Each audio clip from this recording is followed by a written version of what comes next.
ওই গেল এখানে কিরা বোঝায় বলে মালিক রব্বুল আলামিনে জানাই দিন যতক্ষণ পর্যন্ত মানুষে আমার গোলামির স্বীকার করবা ততদিন পর্যন্ত জমিন রাখবো। যেই দিন আমার গোলামির অস্বীকার করিয়া মানুষে না ফরমানি আরম্ভ করে দিব, একজন মানুষ আমার নাম নলেওয়ালা জমিন থাকতো না, এই দিন ধ্বংস কর্ম। যে পরিমাণ গতিতে পৃথিবীর মধ্যে অত্যাচার আরম্ভ হইল, গুনার কার্যকর আরম্ভ হইল, দিনা আরম্ভ হইল, এই পরিমাণে বোঝা যায় বেশি দিন গেল না যে পৃথিবী ধ্বংস হয়ে গেল। ধ্বংসাত্মক পৃথিবী আবার ফিরাইয়া রহমত স্বরূপ করে আমরা হাতে দেওয়া হয়েছে। এই দেওয়াটা একমাত্র আখেরি জমানার নবী মুহাম্মদুর রাসূলুল্লাহ সাল্লাল্লাহু আলাইহি ওয়াসাল্লামের খাতিরে। এই নবী জমিনের মধ্যে আল্লাহ দেওয়ার কারণে আইয়া জমিন আমরা ঘুরিয়ার পানি লইয়ার, গড় লইয়ার, জলাম লইয়ার, সমস্ত কিছু লইয়ার ঠেকা ঠেকা বানানি হয়েছে। এটাও নবী মুহাম্মদুর রাসূলুল্লাহর কারণে। কিভাবে বলে নবী না বানাইলে দুনিয়াই বানাইলা না হলে, দুনিয়া না বানাইলে ঠেকাও বানানি হইল না হলে, ঠেকার মালিকও আপনি হইয়া না হলে, যদি জমিন না বানানি হইত। এই বানানির মূল উৎপত্তি আল্লাহর হাবিব সাল্লাল্লাহু আলাইহি ওয়াসাল্লাম। ওই নবী মুহাম্মদুর রাসূলুল্লাহ সাল্লাল্লাহু আলাইহি ওয়াসাল্লাম যেদিন জমিনের মধ্যে আইসন, ওই দিনটা হইল আমার সবচাইতে বড় নিয়ামতের দিন। এই দিন ঈদের দিন বলিয়া অনেক দলিল হল আগেও পেশ করা হয়েছে, আরো মানুষের খসরা আগে দিলার মানুষ এই দলিল হল পেশ করবা। যদি মাননেওয়ালা হন তাহলে সামান্য মানিয়া যাইবা, যদি না মাননেওয়ালা হন কোন মন্ত্রেও মানানি সম্ভব হইত না। সাল্লাল্লাহু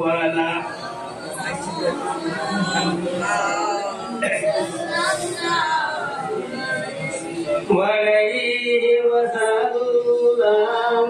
সাল্লাল্লাহু আলা মুহাম্মদ সাল্লাল্লাহু আলাইহি।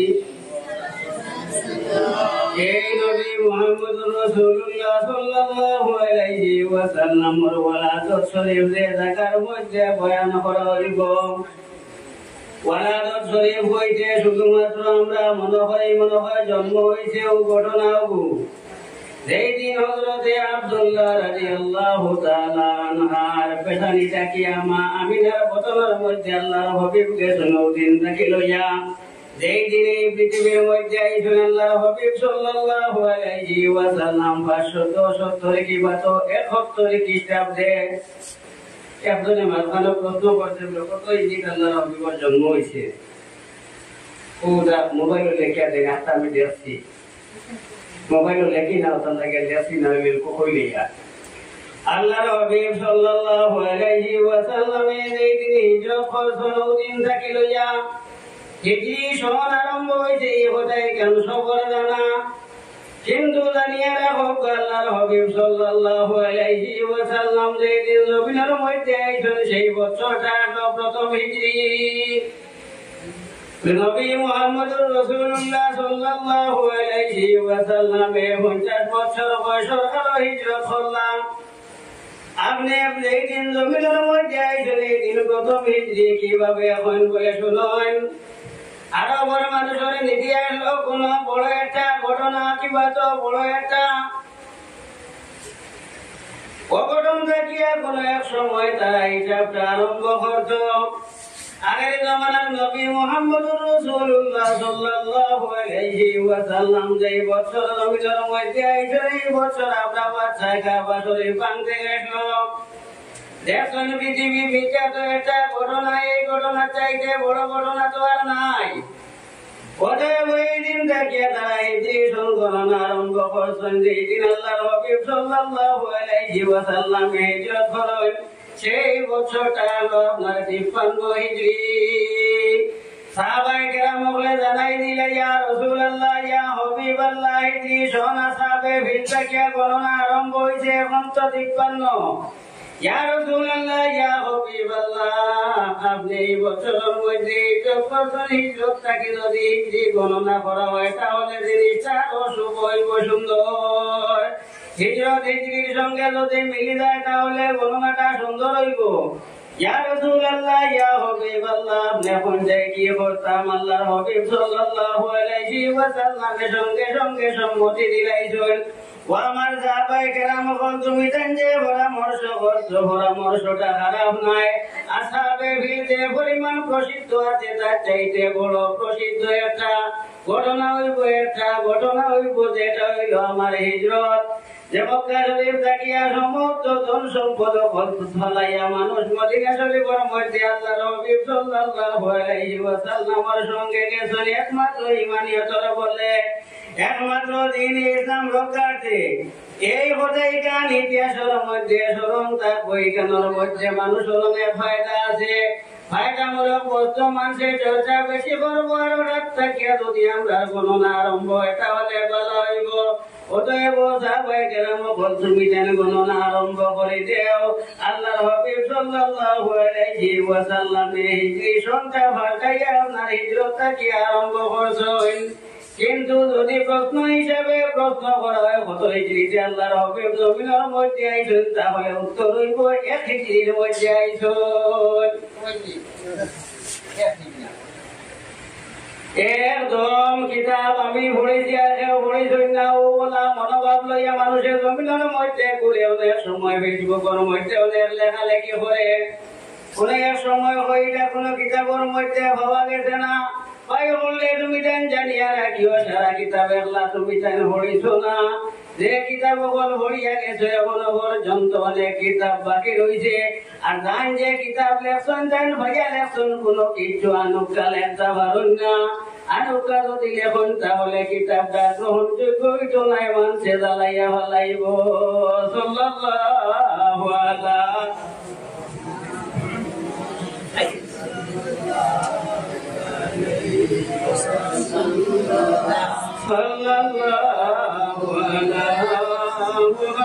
মুহাম্মদ সাল্লাল্লাহু আলাইহি। আনুকা যদি কিছু লেখা হয় বা পাওয়া হয়েছে মানুষের যত বড় উৎসাহ বুকা মানতা না। আল্লাহর হাবিব সাল্লাল্লাহু আলাইহি ওয়াসাল্লামের দ্বীন ইসলামর দাওয়াত দেওয়ার পরে মানুষে আনুকা হিসাবে ভাবছে। আনুকা ভাবছে তার কারণ হইল হযরত ঈসা আলাইহিস সালাতু ওয়াস সালামের সংস্পর্শ এদিকে কম আইছে, তারা এখানে বুঝছে না। এর আগেও আরবের মধ্যে অনেক নবী আইছেন, অন্যান্য দেশের মধ্যে আইছেন, দাওয়াত দিচ্ছেন, দাওয়াতটা তারা মানতে বেশ রাজি হয় না, তারা খুব প্রভাবশালী আসলো। কিছু সংখ্যকে মানুষ যারা মানুষ এরা তারা ছাড়াই দেয়। নবী হলে যখন তারা উন্মত হলে অস্বীকার করেন তখন তারা মক্কা শরীফের মধ্যে যাই গিয়া আমরা আর কোনো মন্ত্রে মানুষে মানছেন যে আমরা নিরাশ হয়ে গেলাম। ওখানে গিয়ে আল্লাহ বিল্লাহ করেন আল্লাহর ঘরের দ্বারো কয়েকদিন থাকার পরে তারা নৌকাতে যায়, মানুষকে তারা মাটি দিলায়। যে মাটি দেওয়ার কারণে দেখা যায় করম শরীফের পিছিয়ে প্রায় 70 জন নবী খবর আছে, আশপাশেও আরো আছে। বুঝা গেছে তারা এখানে আগে থাকেও মানতে রাজি নাই, যাই নাই চাষ করি তারা উড়াই দেয়। আগের জমানার নবী মুহাম্মদুর রাসূলুল্লাহ সাল্লাল্লাহু আলাইহি ওয়াসাল্লাম আওয়ার পরে জিনিসটা একদম আনুকা হিসাবে বুঝ হয়েছে। আমরা সারা মিলাদ শরীফ পড়ি, হুজুরে মিলাদ শরীফ পড়িতে হইয়া দেবা লাগে না যে তুমি দুরূদ শরীফ পড়ো। অনেক জায়গায় এখনো আছে এরা মিলাদ শরীফের সংস্পর্শ হয়েছে না, পড়াত লাগলে মুসলিমতি আসে আর কিতা হরি তুই কান জানেও না, হইয়া দেবার বাদেও পারে না, পাইছে না। যে জিনিসটা জাইন ফাইন ও জিনিসটার লোকে জাইন তখন আসল বাচ্চাইন যেটা আছে নিতে পারে কুটকুটি থাকলেও হাঁটার জানো। আর হাঁটা একটু যদি বুড়ো বই যায় গিয়ে হাঁটার জানে না, শিখাইতেও বালা করে শিখে না। মাঠে যদি দেখবো ভাবা গেছে এইগুলো লাগিয়ে বেশ মানছে মাথে না, দেখবো আলু কম কাজটা পায় মানছে মনে করে নয়া পাইছে। এই যে মিলাদুন নবী এটা আগে থেকে চলিয়া এটা যেন খুব বড় বর্গর আকারে বড় বড় করে আলোচনা করা হয়েছে, বেশ আলোচনা করা হয়েছে, এগুলা হয়েছে না কিছু কম হয়েছে। গুরুত্বপূর্ণ যেগুলো আছে নমাজ পড়া, রোজা রাখা, হজ করা, জকাত দেওয়া, ওগুলো কিছু মাটি ওগুলো তোরা বেশ মাটি শোনা, এগুলো দেখছেন তোরা কম মাটি রইব, তোরা কম মাটার কারণে এগুলো নাইও মনে হয়। কিন্তু এগুলো আছে এই কথা এখানে তারা মানতে রাজি হন না। আমি আশা করি আল্লাহ পাক রব্বুল আলামিন আমরা সঠিক পুষ্টা বুঝার তৌফিক দান করুক। রাজাবাড়ির সাহেব আই গেছেন আমরা সম্মুখে, তাই যখন আপনাদের সম্মুখে মূল্যবান বয়ান রাখবা, যারা আশেপাশে ঘোরাফেরা করছেন আপনারা মাহফিলের মধ্যে তশরিফ লইয়া হোক। আমি সামান্য সময় হাঁটাইবার লাগে আপনারা সামনে বসলাম, তাই নাই গেছেন, তাই যখন ওয়াজ করবো আপনাদের সম্মুখে ওয়ামা আলাইনা ইল্লাল বালাগ। آمين اللهم آمين اللهم ربنا لا تدع لنا ذنبا إلا غفرته ولا هما إلا فرجته ولا دينا إلا قضيته ولا مريضا إلا شفيته وعافيته ولا حاجة من حوائج الدنيا والآخرة توفني مسلما وألحقني بالصالحين ربي أني مسني الضر وأنت أرحم الراحمين وصلى الله تعالى على نبيه الأمين آمين برحمتك يا رب.